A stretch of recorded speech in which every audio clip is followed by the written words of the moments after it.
Hey there, everybody. Welcome back to Pixel Lit. My name is Kevin. With me, as always, is Phil. Hey, everybody.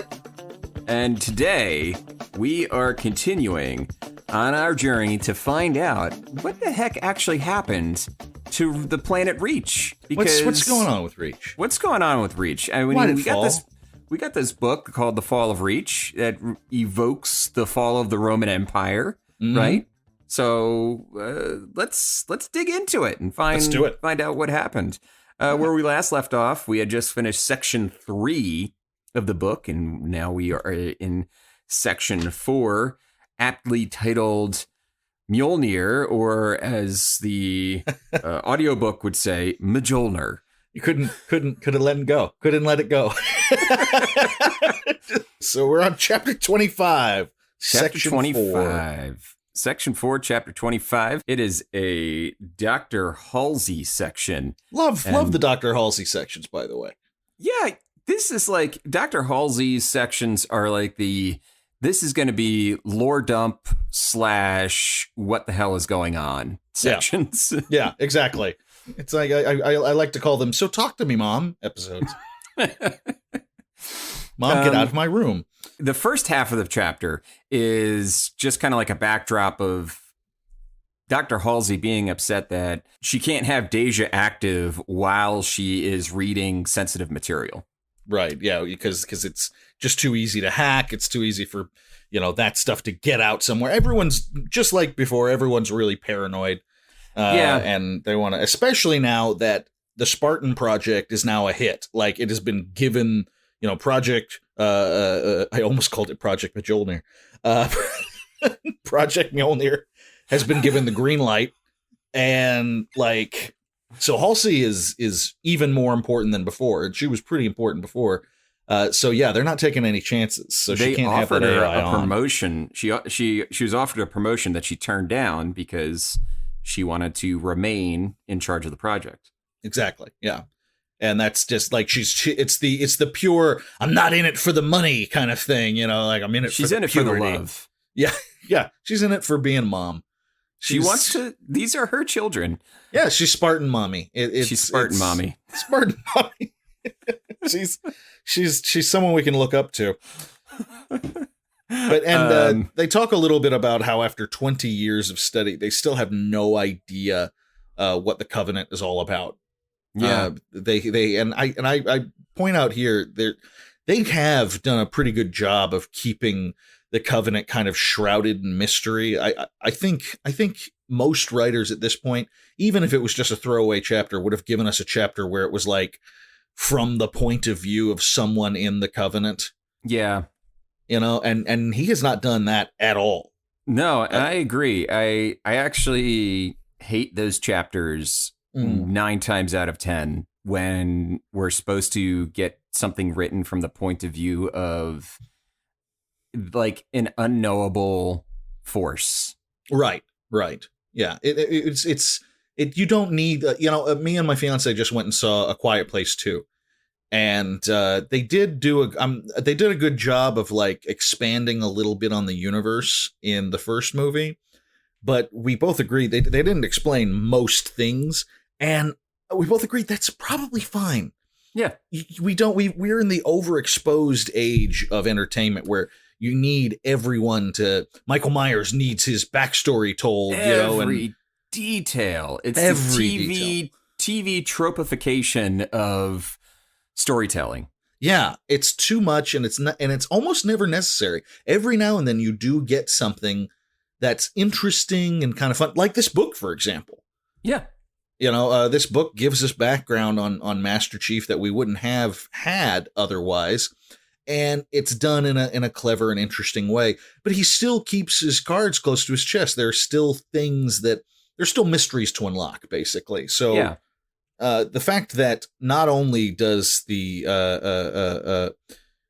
human population have no idea what Covenant's about, neither do we as the reader, and that's pretty cool. That's good stuff, and that's fine. That's totally fine. I remember having this debate with. Did you play Control? No, okay. But It's basically kind of like X-Files meets Twin Peaks kind of game. Is it based around that one creepypasta thing? What do they call that? SCPs. Yeah, SCP. Yeah. It's kind of like an SCP game set in the Alan Wake universe. Okay. It's made by the same company, same director, and all that stuff. Mm-hmm. There is during the course of Control, there are a lot of things that are brought up and never really explained. They just are. Like there is this extra dimensional force called the Hiss that they just are. They are the main villain. There is these other extra dimensional forces. There's this thing called the Board, and they defy explanation. They just are. And I remember getting into a debate with a few people that, well, Control doesn't explain anything. Right. And my counter was like, it doesn't need to. Like, sometimes things can just be weird or unknowable. Yeah. Ineffable, basically. Right.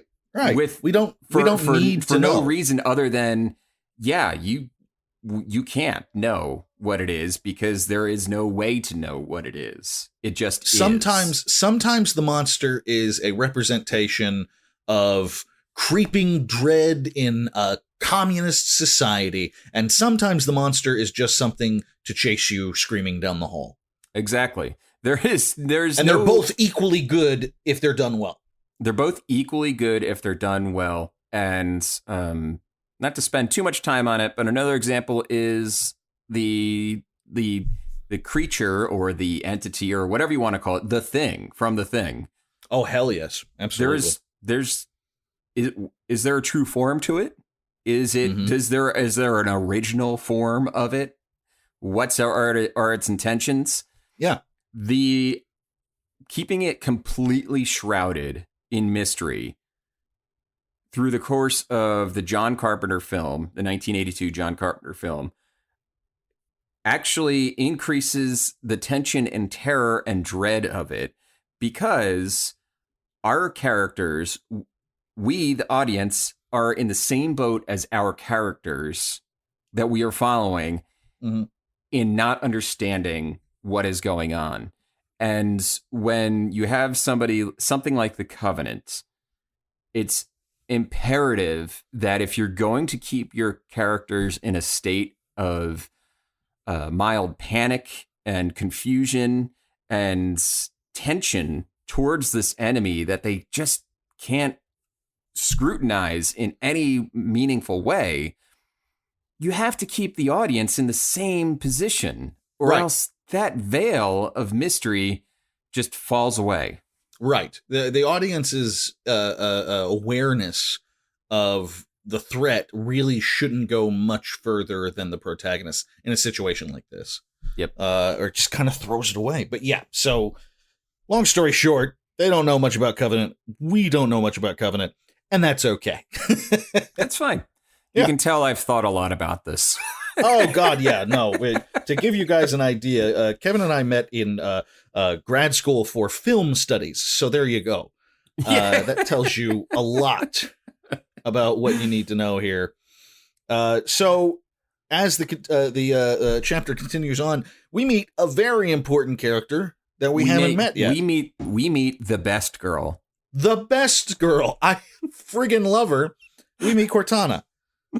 I love her. You love her. We all love her. She's adorable. We all love her. And so unlike basically anyone in this book, she takes a level of smart-assedness to the very serious military stuff that makes up most of this book. And it is a breath of fresh air. It is wonderful to have that. Basically, they explain that she is also AI, but she is what they call smart AI, as opposed to Beowulf or Deja, and you would see as kind of they refer to them as dumb AI, where they have a huge amount of information at their fingertips, but they lack a certain level of independence or a soul, if you will. Right. When it comes to that, and through some, managing, Cortana is this level of AI that can grow and has opinions on things and is more human, if you will. And they even say that the problem with that kind of AI is they slowly kind of start to they start to become too self-aware, and they didn't go into details of like what happens then, but I think we all know. You gotta shut them down at a certain point. Yeah, Cortana would effectively die after an operational life of 7 years. Yeah, there's too much information, and I think the word that Eric Nyland uses is creativity is one of the things that Cortana can do, and that's basically, it's like synthesis, right? Yeah. Cortana can take multiple sets of data and synthesize something new and have an opinion on it, whereas the other AIs are like, this is what you do. This is the best option out of this data. And like Cortana might be able to come up with something different. Yeah, there's a level of that creativity, that spark there. Yeah. So basically the idea is that Cortana was designed by Halsey and is Halsey in a way. And Kevin, you kind of hinted at this in the last episode. I hadn't gotten this far yet. Right. And you basically implied exactly this, that Cortana is basically a younger Halsey. Cortana, what is it?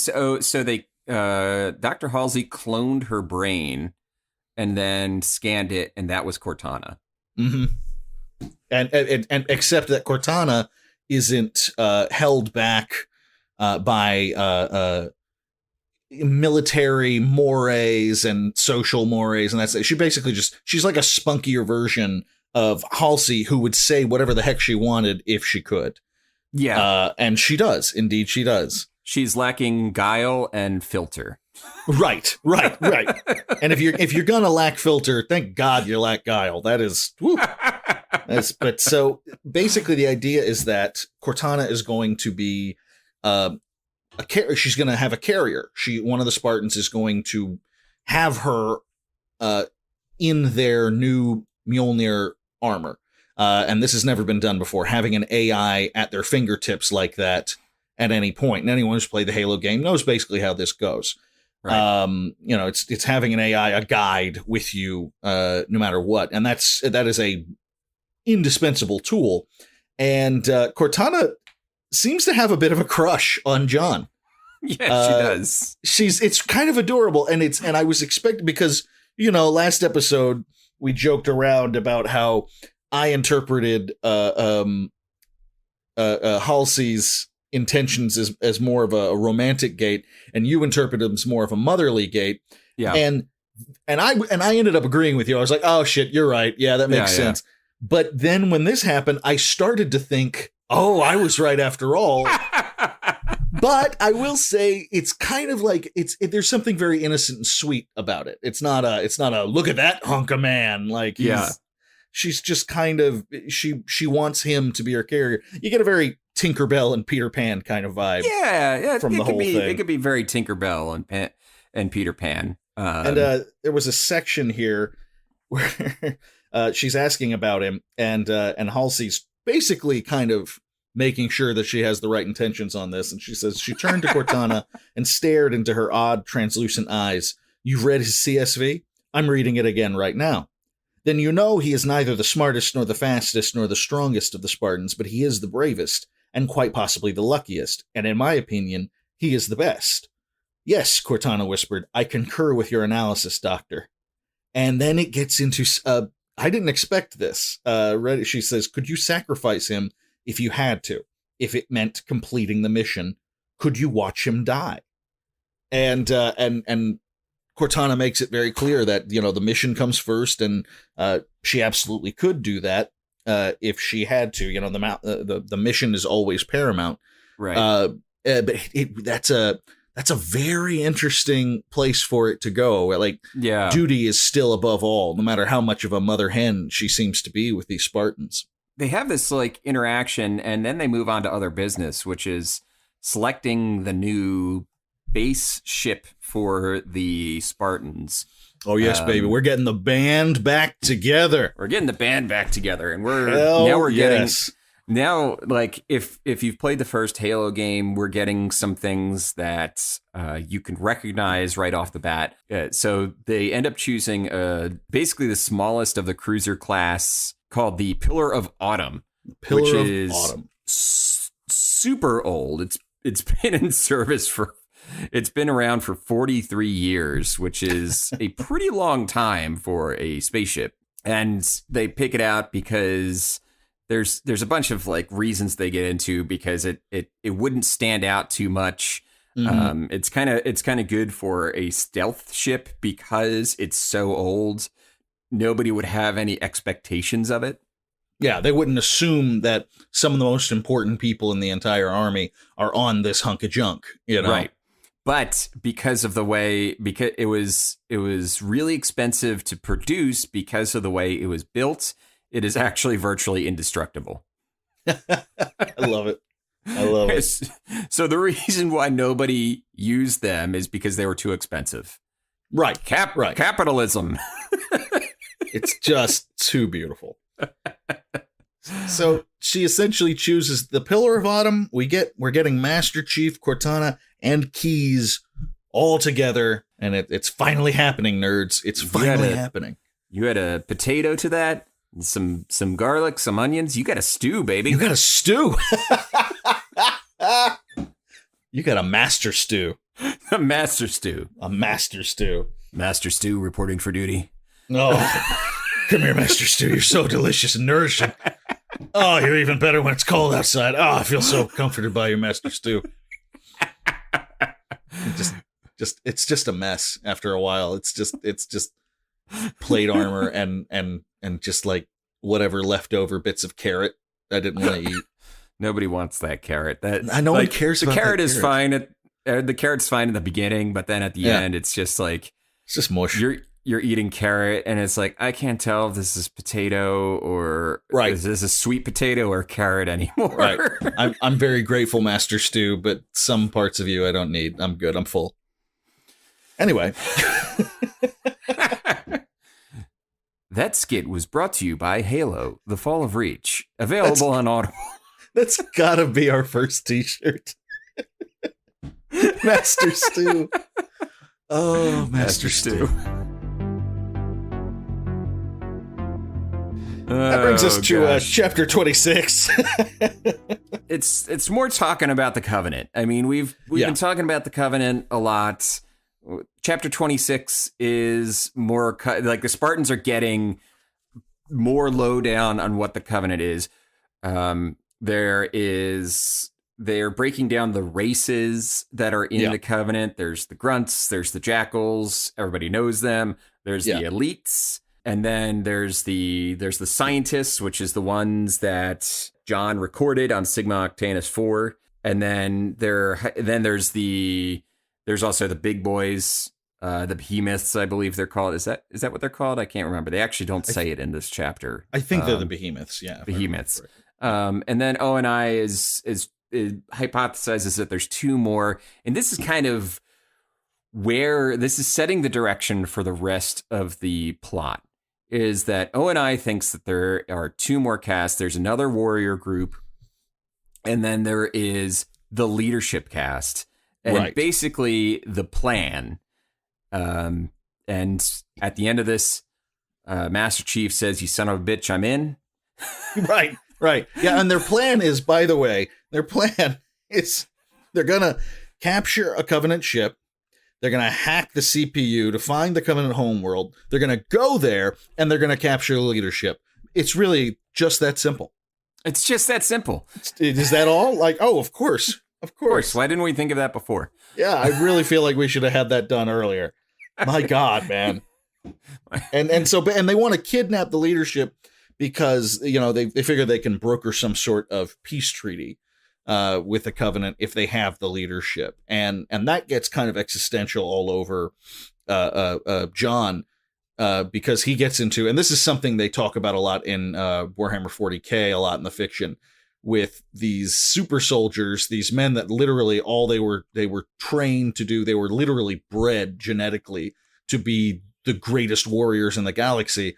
And when you get the piece that theoretically you're aiming for, what the hell do you do? Right. What do you do with this guy? What does he become, a farmer? Like, how does that work? Farmer John. Farmer John 117. I think 117 Farms. 117 Farms remembers. Yeah. Yeah. It just it's a pretty good question. It's certainly not a question that's ever been answered in our history books with what happens with those guys when there's nothing left to fight. They find things. Basically, spoiler alert. They find things to fight. They find things to do. Oh yes. But most importantly with this mission, Halsey has basically told the top brass. She says, we are not going to order anyone to do this mission because it is basically a suicide mission. So we need volunteers. And all of them volunteer. They all stand up immediately, say, I am Spartacus, and we're rolling. Yeah. On to chapter 27. I love this chapter. I love it too. It's very action packed. Mm-hmm. And this is another one of those chapters where you are better off, you the listener, if you have any intention of reading this book. If you have any intention of reading this book, chapter 27 is one of the chapters that you want to really dig into. Because it is so good. It is such good action, but the broad strokes. John arrives. He's on Reach. He arrives at one of the many bases on Reach. Who cares? They're all the same. And he is getting his Mark II Mjolnir armor that has Cortana able to download into it and kind of merge, basically live in his brain. And they can kind of talk to each other. Because Cortana is in the suit now, his reaction time is even faster now. Yeah. And she offers tactical advice, and she can look up very specific bits of information that he wouldn't normally have access to. It's having a supercomputer in your armor. And on top of that, this armor has shields similar to the ones that the Covenant has shown. Yes. So it is not only tougher, it's smarter. It's got, it's just fully loaded. It's fantastic. And it's, you're going to recognize a lot of it if you've played the first game. Yeah. The shields, the whole thing. It's fantastic. And finally, we have our smart ass member of the team locked and loaded and ready to go. Cortana immediately just starts. The first thing I think she says, when she basically enters his head, and she says, there's not a lot of room in here. it's just like some kind of read immediately right off the bat. But then it gets to my favorite part. This is how it all starts off. And I knew we were in for some great shit, but this was hilarious to me. Let's see. There's a moment where they're all there. He's wearing the armor. Halsey tells him basically that the ONI brass, have arranged a test for you and the new Mjolnir system, Dr. Halsey said. There are some that believe you two are not up to our proposed mission. Ma'am, the Master Chief snapped to attention. I'm up for it, ma'am. I know you are, Master Chief. Others require proof. And this feels to me like a band, like a big arena band that shows up in Pittsburgh. And they're like, oh, well, we were over in Philly yesterday, and a bunch of them told us that people in Pittsburgh didn't know how to party. And everyone in Pittsburgh goes, fuck you, fuck Philly, we can party. I don't know. I don't know, man. I don't know. That cheer wasn't quite big. In Philly, they were really cheering. It's like, that's exactly what it feels like. She's like, Master Chief, someone told me that you didn't know how to rock. He's like, ma'am, I know how to rock, ma'am. Master Chief, I was just in Cleveland. Cleveland said that Kelly knows how to rock harder than you.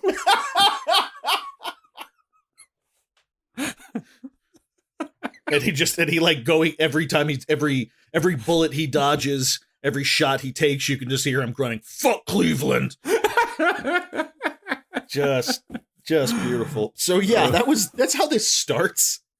Like the test obviously hasn't begun yet, but it starts with her basically going, "I don't know, these guys don't think you can hang, Master Chief. I don't know, man." And so the test begins, and he's going up against those what do they call them again? The ODST guys. Again. Yeah, these feet first into hell, hardcore Marines, and they are out for blood. Like they're using live rounds. They've basically been told, try to kill him. Yeah, go ahead, kill him. Yeah, try to kill him. And Master Chief makes a point that he's not going to kill the Marines. Oh, he maims them terribly. But he basically says to himself that, we need as many soldiers as we can get in this war. I'm not going to kill any of these guys. And Cortana, she says, basically questions what he's doing. And he says, my mission stated that I had to neutralize these guys, not necessarily kill them.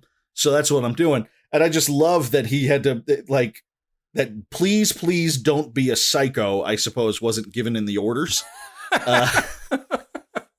He was just like, I'm following the general rule 659. Don't be a fucking psychopath during training. Like, oh, okay. He really goes by the book. Semantics, Cortana replied. She sounded amused. I can't argue with the results, though. Yeah.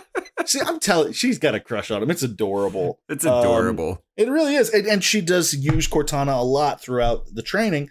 And basically, they're a terrific team, and it draws parallels to earlier in the book when he was first doing when he was a kid, and he ran and rang the bell before his team did, and he had to learn about teamwork. And basically, he learns about teamwork. And again, we're not going to go into all the specifics, because you really ought to read this chapter. It's great, but basically, after the Marines leave, they throw mines at him, and they bring in an entire Air Force down on his ass. Yeah.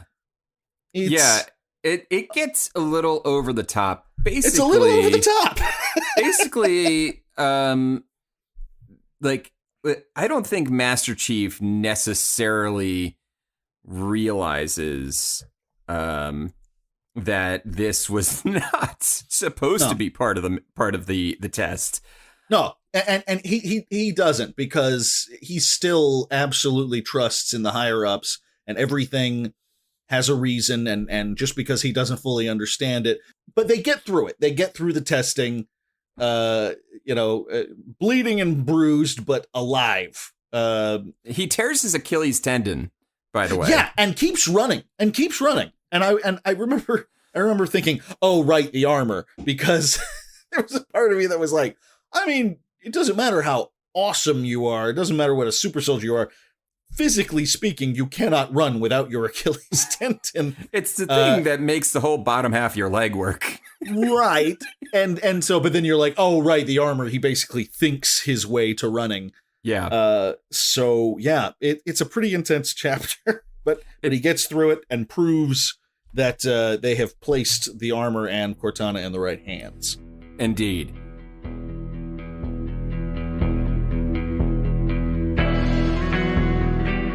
And then chapter 28 is just it's just the gravy on top of that delicious meal, because you've heard that revenge. You heard that revenge is a dish best served cold. No, yes, no, it's a dish best served digitally. It's because Cortana is petty as hell. She is a petty bitch, and I love her for it. I love her. Yeah, so Cortana's on the Pillar of Autumn, and she's bored. That's basically like, she doesn't sleep. She's an AI, and so she's bored. And so her first thing that she does is decide the brass that just put them through hell like that, the guy that was in charge of all of it, Ackerman. She's gonna get a little. Oh yeah, she's gonna get a little payback, and she agrees with Master Chief's assessment that we need all the people we can get. So she isn't like gunning for him to be hanged, or something like that. but she basically puts enough scandal under his name that he's gonna get dropped into because he had been a higher up when it came to like he'd seen a lot of battles, he'd seen a lot of war, and then he went into the ONI and started doing intelligence work. Right, and he basically was playing politics. It was more a self-serving thing for him at that point. And so she sends like fake receipts from a whorehouse to his wife, and all kinds of other shit, just to make it clear that he's taking advantage of certain things and that he'd get in trouble and basically get bumped back down to being a battlefield commander again. Yep. And it's just it should just take such glee in the whole thing. It's wonderful. But she isn't done after that. No, she's not. No, she decides she's going to keep looking, and she ends up through a lot of chicanery and hacking and that kind of thing. Q I'm in.gif. I'm in. I'm in. And she slips past Beowulf, which I love. Like, I love the description of that. Is she knew Beowulf and Beowulf knew her and knew not to let her in. Right. It's fantastic. Like, you say no, absolutely not. And she tricks him, gets around him, and she basically finds out all about Master Chief's childhood kidnapping and everything that happened, and she has like kind of an ethical quandary. Yeah, you know, she considers that, like, on one hand, this is a horrible thing that they did to a child. It's insanely unethical, but on the other hand, he just might be the person that's going to save the entire human race. And I think the thing I thought was really interesting, and they don't really go into it that much, is like Master Chief actually died once before. Right. It's like he's like he died on a Black Op and was flash cloned. Mm-hmm. Like, what? Yeah, they just throw that in there. Like, what's okay. Okay, cool. Like that's just like something he threw there. Is like, just in case I need to do a prequel, make a little extra cash. Gotta pay for this car. In the end, she basically vows that she's going to protect him, and goes goes into this kind of mom mode with him. Nothing is ever going to happen to him. Yeah. She truly is Dr. Halsey in her own way. So it's a really, she goes from petty to really sweet in a quick amount of time. It's one of those chapters that on its face might seem unnecessary if you want to get really nitpicky about it, but I totally disagree, because it tells us about her, and it shows us a bunch of sides of her, and it's just good writing. Like, Eric Nyland it's good writing. Just because it didn't have a bunch of bullets and bloodshed, it's still really solid. Yeah. And that brings us to chapter 29 and the Pillar of Autumn. Yeah, this is kind of a shit has hit the fan chapter. Not the first part of it, but by the end of it. The chapter 29 is basically Captain Keyes giving his pre-leave inspection of the Pillar of Autumn. He's flying around it in a shuttle, just kind of like looking at the outside, kicking the metaphorical tires of the ship, if you will. Noticing that there's guns that are hidden in spots that people wouldn't expect on it. All that kind of cool, neat stuff. Yeah, all the kind of stuff that you, as the captain of a ship, would actually be quite giddy to find out about. And the ship actually has two AI. Cortana, obviously, but because Cortana is interchangeable into Master Chief's suit, there's a secondary AI that handles the cannon fire. But yeah, and you get neat to see. Sorry, go ahead. Yeah, no, it's neat. Just like kind of going through, like, here's all the cool shit. Yeah. It's more tech porn. It really is. It's more tech porn, more weapons porn for the ship. Very cool stuff. And you also get to see Cortana's interaction with Keyes, which I thought was really funny, because when it came to hanging out with Master Chief, she is a total smartass. But when she is on the bridge with Keyes and the whole crew of the Pillar of Autumn, she is she's a total pro. Yeah. It's really funny. Like, there's nary a smartass remark coming from her. It's pretty cool. Yeah. Later in the book, she puts a little twist on some of her phrasings, but yeah. Oh yeah, she puts a little stank on it later on, but for the time being, she's a pro. Yeah. We also get a really interesting glimpse into Keyes' head, because as long as we're talking about Master Chief's kidnapping in the previous chapter, Keyes finds out that the Spartans are on board, and we get a little glimpse into his head that he's still haunted by his part in kidnapping those kids. Yeah, and I assume that he kidnapped most of them. Yeah, I think so. I think he would, and it's funny because you do kind of forget at this point that he had had kind of a scummy background. Yeah. Because at this point he is a hero with a capital H, and it's kind of a neat little reminder. Right. It's because when you think about Keyes' past, and maybe it's the guilt from the kidnappings that kind of fueled him into becoming a better person. Sure. And that's something, both Phil and I believe, is that you can't let you can always feel guilty over things that you have done in your past, but as long as you're fueling it to make yourself better, then it can be a good thing. But in this case, for Keyes, the things in his past were previously refusing to testify against a superior officer who rightfully deserved the court-martialing that he was under. Right. For killing a bunch of people, and also kidnapping 100 children. Yes. I think Kevin's being a little too broad here. What he's not saying is that I kidnapped a bunch of kids several years ago and have moved past it, and I'm not a bad person anymore. Yeah, no, that's and Kevin doesn't think I'm a bad person, and he's correct. I agree. Yeah. So we get all that, and then as Kevin mentioned before, we get the shit hits the fan notification that another fleet is being attacked by the Covenant. Yeah, basically they were about to leave off on their mission. They were just about to jump into slipstream space.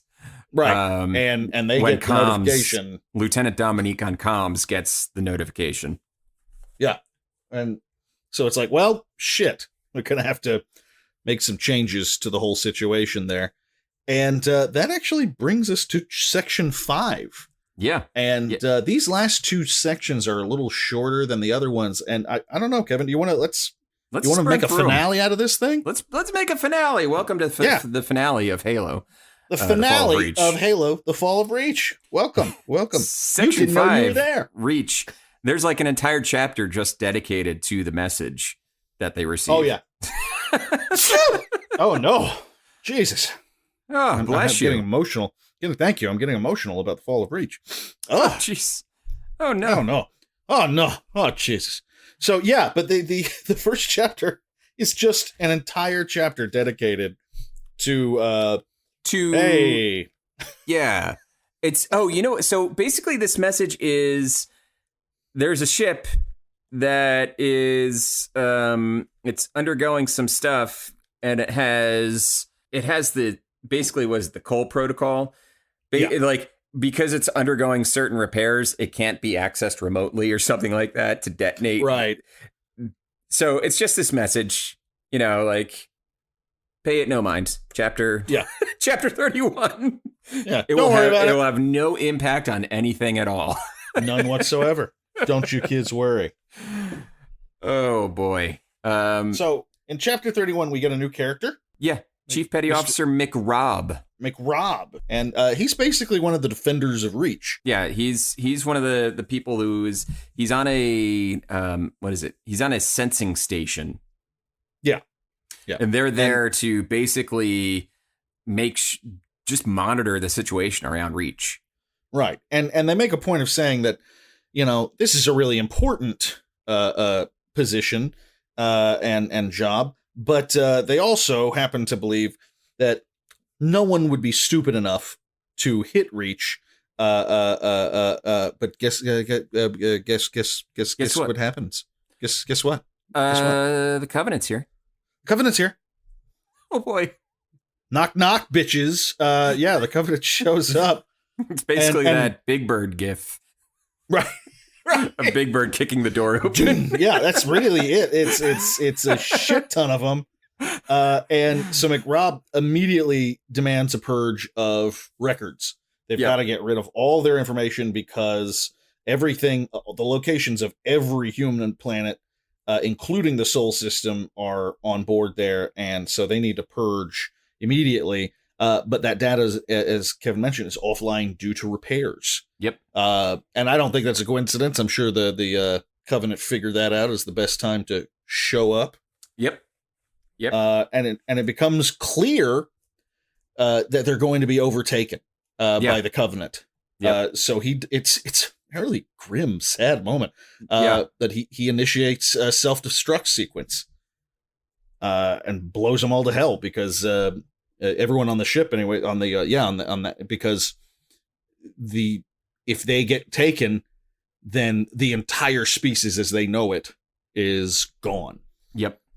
And it's really sad. Yeah. So it's what about the astrophysics data? They're still trying to end the diagnostic cycle, but that could take a few minutes. And then McRobb basically there's an officer who is just standing at the self-destruct, and McRobb basically has the officer stand down and says, "It's all right, Lieutenant. We've done the best we could. We've done our duty. There's nothing more to worry about." And he sets his palm print on the control station. The chief, he locks out the reactor safety, saturated the fusion chamber, and then McRobb's last words are just one last order to carry out. Yeah, and that line about there's nothing more to worry about is that one hit me. I'm not gonna lie, that one hit me really hard because you think about the fact that these soldiers and naval officers and everybody else, they are on a constant state of alert because of this massive war. It's not about nations anymore. It's about the entire species. And he basically says, well, at least we don't have to fight anymore. Yep.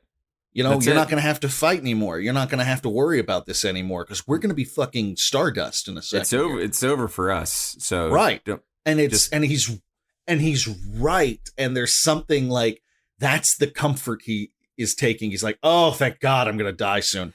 Like, have you ever seen the movie Finding a Friend for the End of the World? No, that's on my list. I need to see that. No, I won't. I won't get into it then. But it's like that and Melancholia, both letting go in the face of inevitability. Just letting go with the fact that well, I don't have to worry about this anymore. Right. And that's definitely what's happening here, and it's grim. It is and don't get me wrong, there's been plenty of grim moments in this book so far. I think this one is the one that has kind of stuck with me throughout all of it. It's a really sad moment, and it's a good bit of writing because we've just learned about this guy. It's not a long-standing character that we've been through shit with, and I still just absolutely felt for him. Now this brings us to chapter 32. Yeah, and in this chapter, basically, it's told from John's point of view, and he realizes that something's wrong right away, not because he's heard anything, but because he can feel the ship turning. He knows they're changing course. They're changing course. They were about to enter slipstream space, and now they are not. Yeah. And basically, Keyes comes down to address Master Chief and basically the Spartans directly, because Master Chief points out, be like, well, they can hear you. Right, yeah, they can hear you, man. Like, yeah, he just wants, at first it's just Master Chief, and he goes, well, just so you know, they can all hear you on the intercom here, so you might as well. He's like, all right, cool, fine, everyone's listening, great. We're all gonna die, basically. Yeah, it's basically the we're all gonna die, and so unless yeah. So basically, the Pillar of Autumn is trying to regroup to Rally Point Zulu, and the Rally Point Zulu will come up several times because that's like the final. That's like Custer's last stand. Yeah, that is the Alamo basically for the UNSC. Yeah, and if you know anything about Shaka Zulu and the story there. I to talk about history nerd stuff again. I don't think that's a coincidence, right? So he basically gives them the lowdown. There are over 100 Covenant ships that they know of that are approaching Reach, and they got to change plans to defend Reach. And for the first time ever, Master Chief kind of contradicts a superior officer. He says, "I don't think we need to change our mission." Because in the long run, what you want us to do, this could still work. So they kind of alter things, and the Spartans are going to basically attempt to take a Covenant ship and continue their original mission at very least. Yeah, because the Covenant ships are here now, so we don't need to go somewhere else to get one. They're here. Right, exactly. They're here. Let's just do it, Yeah. And that brings us to chapter 33. Like I said, which basically jumps forward right into the action. Like, right, it is like like shit hit the fan already for the Pillar of Autumn prior to this chapter starting. Like in between chapter 32 and 33, they have engaged now with the Covenant. Right. Yeah, they go straight into it. They're like, look, we've got like 50 pages left. Let's just get straight into the Seraph. Yeah, the Seraph ships are firing at them, and there's a cruiser. This gets right back into maybe 5-10 chapters ago when we had the battle outside of Sigma Octanus, the really hardcore space flight battle, the dogfighting, the cruiser ship. And they talk and they make comparisons to it constantly too. Yeah. This is a very similar situation. And Keyes does more fancy shit, basically. Yeah. He does some really cool moves. The Covenant's got a brand new energy weapon that they've never seen before. That's basically like a sniper rifle for spaceships. It's this really narrow beam. It's like a mini Death Star laser, basically. That's exactly what I thought of it like too. It's a little Death Star.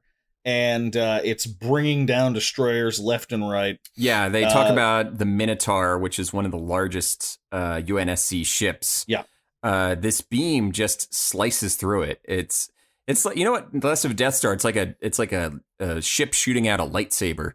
It just slices right through the Minotaur, like cuts it in half, and it's like when in a samurai movie, when the guy has been cut in half, but he doesn't realize it yet, and he takes like another step, and then he falls apart.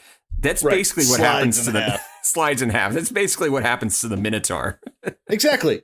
So, and basically the Covenant ships, they're losing a ton of ships, but they're still moving forward, and they're basically killing their way to the Supermac emplacements, which defend Reach. Yeah. Which are the things that were the reason that they were so certain that Reach would be fine. These Supermac emplacements. The Mac guns are basically the weakness of the Covenant ship.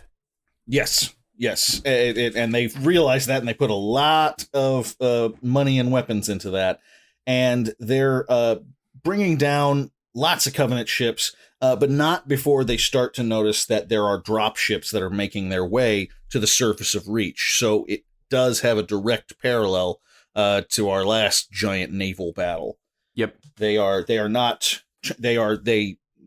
They're turning around. A lot of them are turning around, but it's because they're going to be dropping their soldiers off onto the ground. Yep. And then this is where Cortana adds a little flavor, editorializing at the end of the chapter. Captain Keyes, I'm picking up another distress signal. It's from the Reach Space Dock AI. And if you think this is bad, wait until you hear this. It gets worse. It's like, and that's the end of the chapter. It's like, thank you, Cortana. You are a beam of comfort in an otherwise uncaring world. And now we kind of we basically get to that little mini chapter at the beginning where it was talking about there's a ship on one of the space docks that they can't get to. They can't do any remote access to. And chapter 34 starts with the mission had just encountered another snag. And if we know anything about snags, it's that Master Chief hates them. He hates snags. It's like Garfield with Mondays. He hates snags because they can't plan for a snag. I need art of Master Chief in Garfield's bed, all curled up and just I thinking, don't like snags.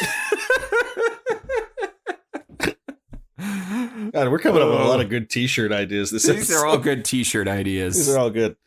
Vote. Get on Twitter and vote for your favorite Halo t-shirt. The winner will have their design made. So they get this, Captain Keyes gets a message, and I like that the public key for the message is Red Rover, Red Rover. I was like, come on, guys, Jesus. Are people still playing Red Rover? Well, there's clearly, because they're still playing King of the Hill. They're still playing King of the Hill. That's true. That's true. So I would assume, Red Rover is just a slightly more organized version of King of the Hill. Yeah. So basically, at this point, the Spartans have decided that they're going to split. Yes. They're going to, in chapter 34, they've decided that they're going to split. One group is going to go and get the nav data from a ship called. There's a ship called the Covenant wants a ship called the Circumference, which is on the Reach space dock for repairs, and they think Covenant is targeting their Circumference to plunder the nav database.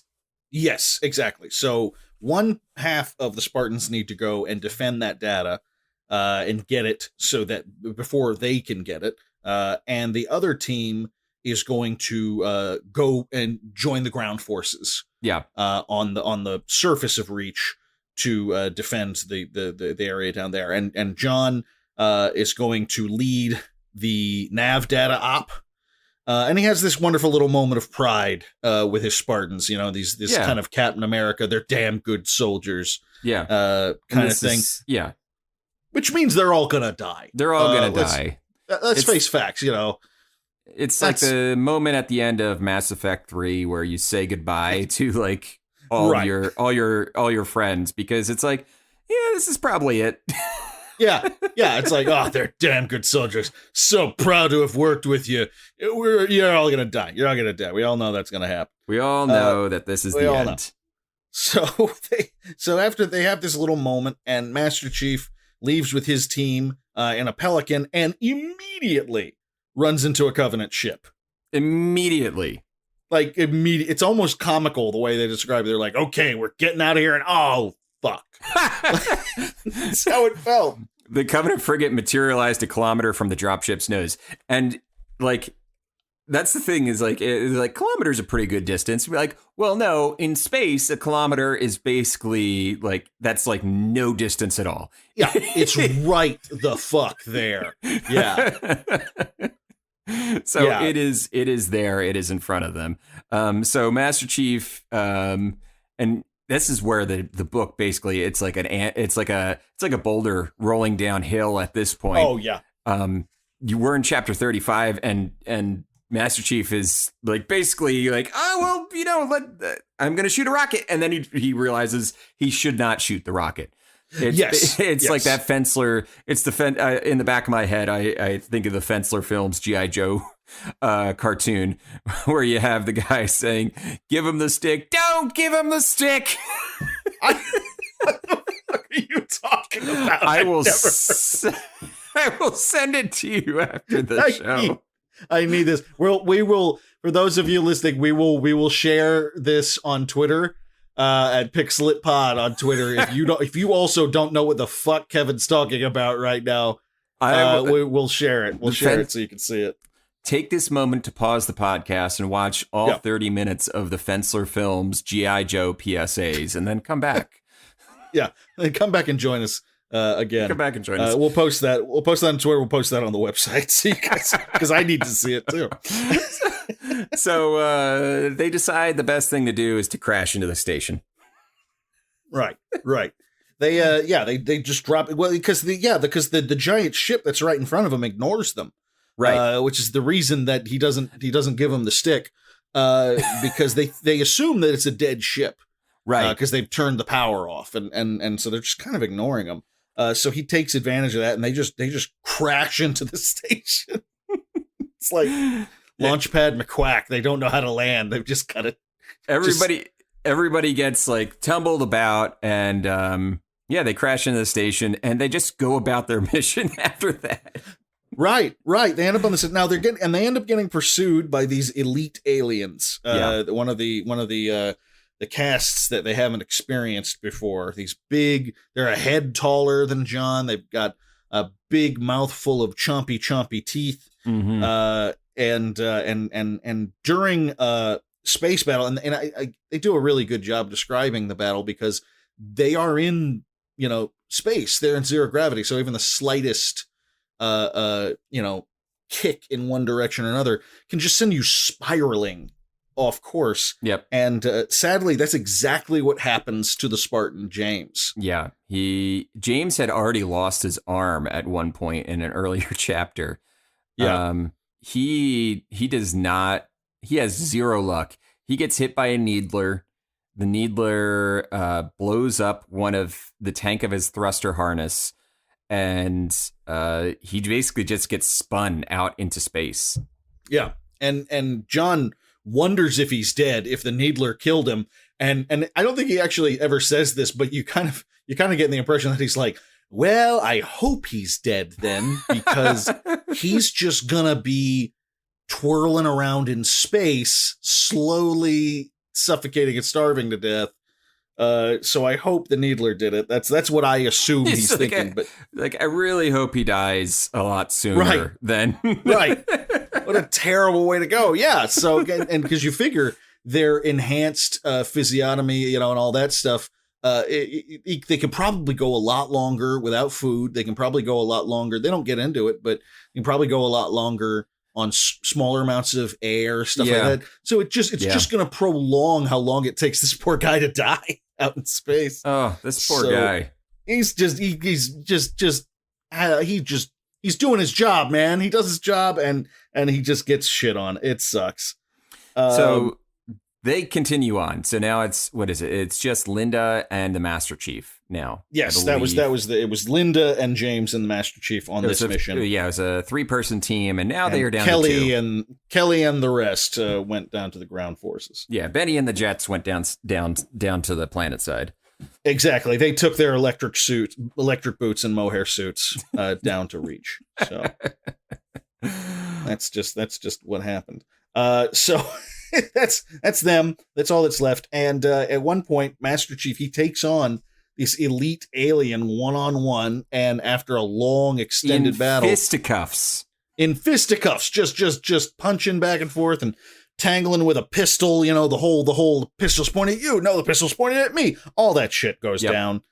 And he notes that the alien is just as strong as he is. Yeah. Just in his natural state, which sucks. That is not fun information to have. That is not fun information. Like John has had, he's in this battle suit. He is augmented. He was the best of the best even before that, and the elite is an even match for him. Right. That's crazy talk. That is Babytown Frolics. That is absolute insanity. But he does manage to kill it. He shoots it in the fucking face, like we all hoped he would. Which is how you do. Which is how you do. It's how you do. and he gets contacted by Keyes that asks him if they've been able to succeed in their mission. Master Chief is like, no, we haven't even gotten there yet. We're on our way. It's like, are you done yet? And we're like, no. No, I'm fine. Thanks for asking, by the way. And he tells him so he says, look, if you can't get the information, then we're going to have to blow it up with the Pillar of Autumn's weaponry. Yeah. So one way or the other, we got to get rid of that fucking information. Yeah. And that was the reason they didn't do that in the first place is because if the Pillar of Autumn did it, there was actually no guarantee that it would do the thorough destruction of the nav database that was needed. Right. It's kind of like it's the internet, it's like trying to blow up a computer that has it, and there's no guarantee that you couldn't find it on another computer or something like that. It's just not as thorough. But if you actually get the nav data in hand and are able to do something with it, that's a different ball of wax. Right. That is a tech talk with Phil, who clearly knows what the internet is. He knows what the internet is and how to blow it up. Phil the Conquistador. I know what the internet is. So that brings us to chapter 36. We are back on board the Pillar of Autumn as they attempt to destroy as many of the Covenant ships as they can. Keyes is just being as fancy as he possibly can. Right. And they know that there's this new weapon that's being used to snipe all these UNC ships, and they got to destroy it. That's their new main mission. And just like Kevin said before, he does some fancy dogfighting shit. Yeah. And it's really cool. He basically causes their shield to fall long enough that they could slip a torpedo in there, and then the shield goes back up because they're way too close to the ship. And if the ship blows up at this point, they will also blow up. But the torpedo slips in under the shield goes back up, and then explodes, taking out the ship, but the ship's shield system protects the Pillar of Autumn. Yeah, I love that. Awesome. I was like, that is the coolest. Like, that was one of the coolest uses of shields in a sci-fi setting ever. Yeah, it was awesome. It is a great scene. It's fantastic. Chapter 37. Like I said, these things they're speeding along here at this point. It's all bite-sized action bits, and we're jumping back and forth between. It's at this point it is just between the two main characters, basically, are Keyes and Master Chief. Right. And so we come back to Master Chief and his Spartans, and they find the nav data. And the chapters, I just want to say the chapter starts with, like, it's got to be a reference to aliens. Because the opening line is multiple signals on the motion tracker. Master Chief said, they're all around us. Right. Oh, yeah. Oh, my God. I didn't even think about it. Yeah, it's totally aliens. Yeah, they are. Yeah, they're surrounded by jackals specifically. They have hundreds of them. And jackals, in case you didn't realize, are the ones, for those who have played the game and it's been a while or haven't played the game, they are what they say they are. They're these dog-like creatures. And they are, instead of a shield on their suit, they hold a physical shield in front of them. Yeah, and they are a pain in the ass. Yeah, they suck. So they're surrounded by hundreds of these guys. They find the nav data and destroy it. They find it, they blow it up. Now they've got to get out alive. Yep. So they are they run into a bunch of Marines, and they commandeer a Pelican, and they're trying to, they're just using the onboard guns to just take out as many jackals as they possibly can. It's if you've ever seen Hot Shots Part 2, when they have the guys doing a Rambo parody and they're just blowing up people, and there's this number bar that's showing you exactly how many people are dying. Yes. That's basically what's happening here.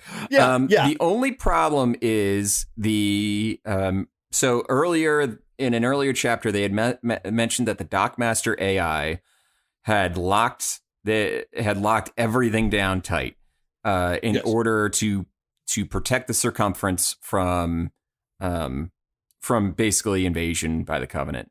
It didn't do anything. Obviously, the Covenant found their way onto the. But what happens is they send a signal. Linda sends a signal to the Dockmaster AI to open the outer bay doors, but the Dockmaster is not doing it. Yeah. And there is a manual release by the outer door, and you knew I knew what was going to happen as soon as it was said. Oh, come on! It is like there's somebody has to go out there, and it's like the Jurassic Park moment of like, oh, somebody needs to just go out down the road and throw the switch to get the power back on. Yeah, no problem. Real easy. Let's have a cigarette with Samuel L. Jackson and celebrate. Everything's fine. Everything's fine. It's fine. There's nothing that's going to happen to me just turning the power back on outside down the road.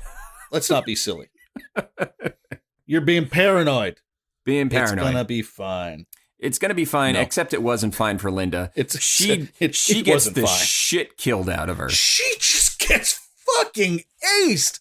Like just one shot after the other. She just gets peppered to the point where they pull out the Pelican, they hop out, they load her back in, and this is how tough the fucking Spartans are.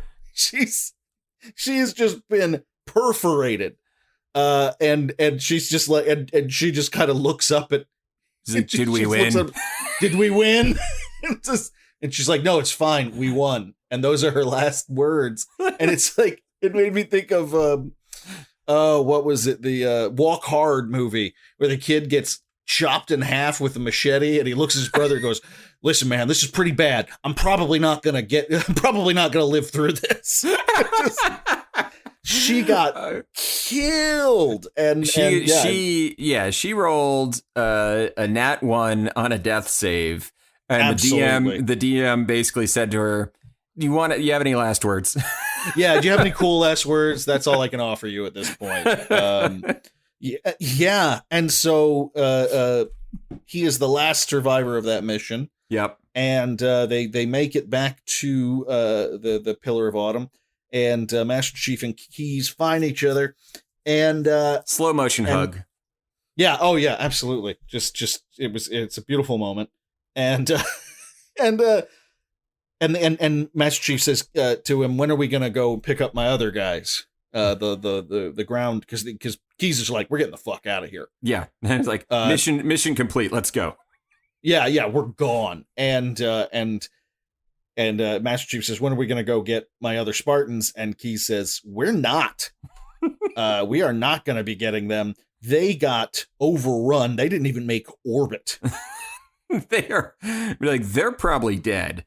No, yeah, they're gone. And Master Chief's like, okay, well, can we send a search party down there to find them? And he goes, no.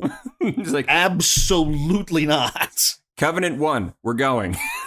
Right. Yeah. Which is basically it. Like, look, the win is that we got the nav data and blew that up before they could. So Earth is safe. The Sol system is safe. Reach is gone. This is all we can hope for. This is as good of a victory as we can hope for. And it really frustrates Master Chief because this is kind of one of those first moments for him that there's literally nothing he can do. Yeah. To save his soldiers or to save Reach. And he wonders if he's the only Spartan left at this point. Right. And then we have a brief moment where he recognizes some symbols on the nav, but he can't quite, recognize why he recognizes them. Yeah. And that's kind of just seated right there. Yeah. And that's so like the story proper. That's the end. We move on to the epilogue. Yeah, and onward to the epilogue. Reach is glassed though, and Reach is gone, and it sets up that Master Chief is possibly the only Spartan left. Now, there's been a bajillion Halo games. We know there are Spartans that lived through this. But at this point, it basically is dovetailing into the beginning of the first Halo game where, because one of the questions in the back of my mind is like in the beginning of the first Halo game, there's only one Spartan on the ship. It's Master Chief. There's nobody else. Like, what? I don't get it. And then we're like, oh, it's like a prequel. You know, where it is a prequel, but it's one of those prequels where it's like, well, I know all these people have to die before. Right. When you read, if you've played Halo and you read this book, you're like, oh, something's going to happen to these Something guys. is going to happen. So, Reach is glassed, and all other Spartans, including Fast Girl Kelly, are assumed dead. But not all hope is lost.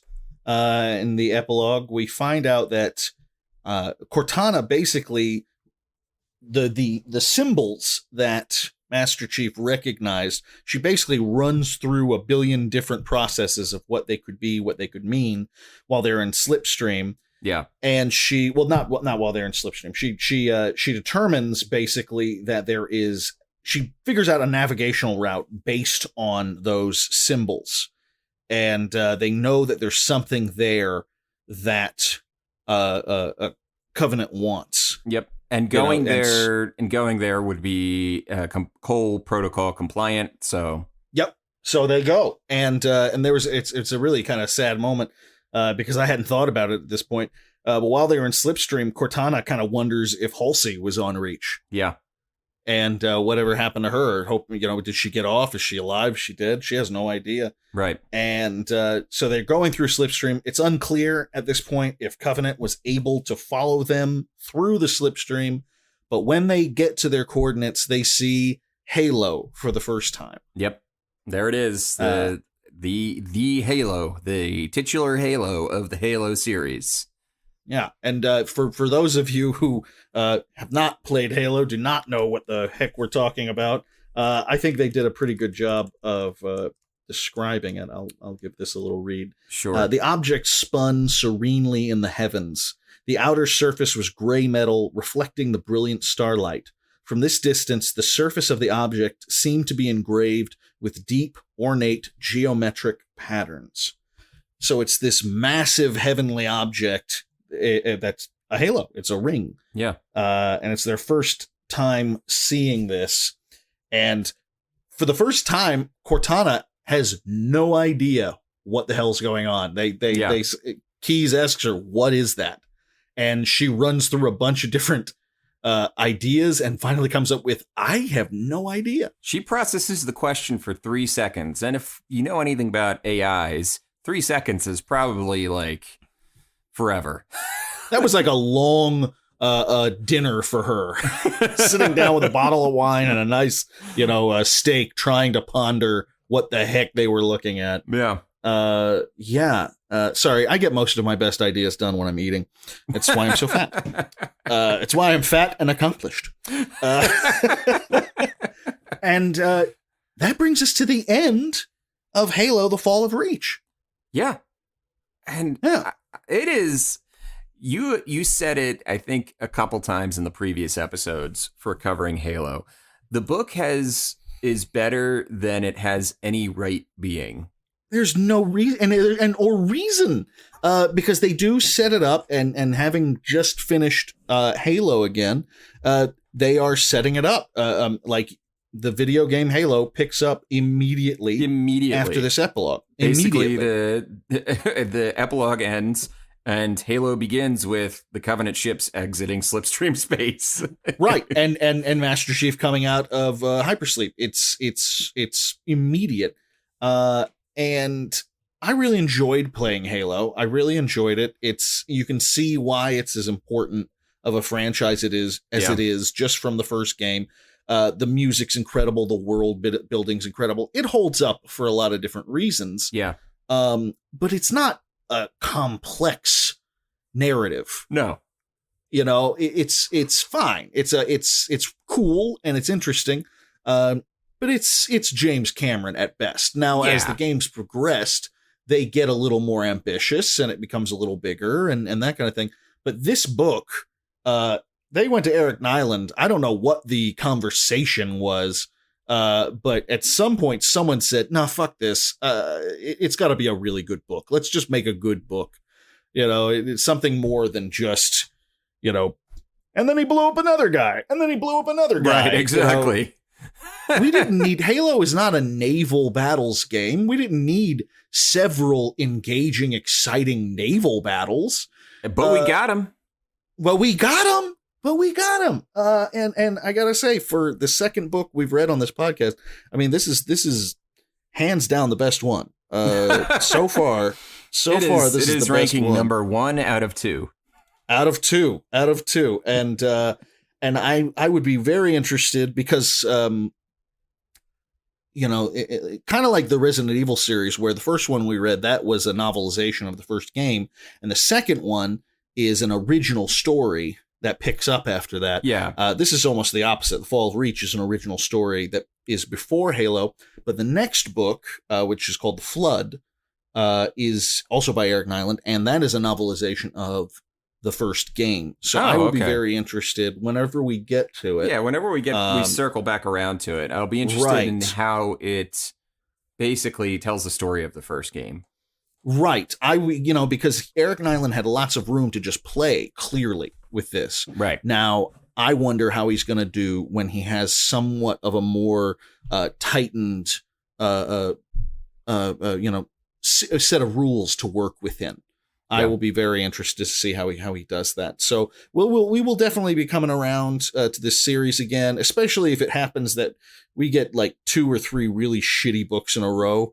I imagine one of us is going to look at the other and go, "Can we read the next Halo book next, please? 'Cause it's probably going to be pretty good." Yeah. But in the meantime, any video game novelization that you guys read as a kid or read now, or even if there's a video game you love that you wonder if it has a novelization, hit us up on Twitter and let us know. We will see what we can do, because we want to. There's a surprisingly large number of these out there. I don't think we're ever going to be without something to read. Yeah, no, I mean, I'm looking at there's the end of the book says, "Don't miss the other thrilling stories in the worlds of Halo," by the way. Yeah, and I did a quick. Have you counted how many there are? I did a quick, just like, that kind of thing. And roughly 812 Halo books. Roughly, give or take. They are infringing on Warhammer 40K's property, their intellectual property of putting out 40 books a year. It's offensive. It's just absolutely. And since I have the first edition paperback here, we'll post this online. But it has on the very last page, directly across from the last page of the book, there's a big picture. It says, "You learned the story of Halo. Soldier, it's time you learned if you can survive Halo. Halo Combat Evolved. Microsoft.com/games/Halo. Play Halo." So I recommend you guys go out and do that, because that was fun. It's a good book. It's a good game. Why the hell not? Exactly. I agree. All right. I think that about wraps it up, right, Phil? I think so. Thank you guys so much for listening. Thank you for listening to our second book recap review, whatever the hell we're calling what we're doing. Yeah, it's a book. It's a book thing. It's a book thing. It's very clear. And take care, everyone.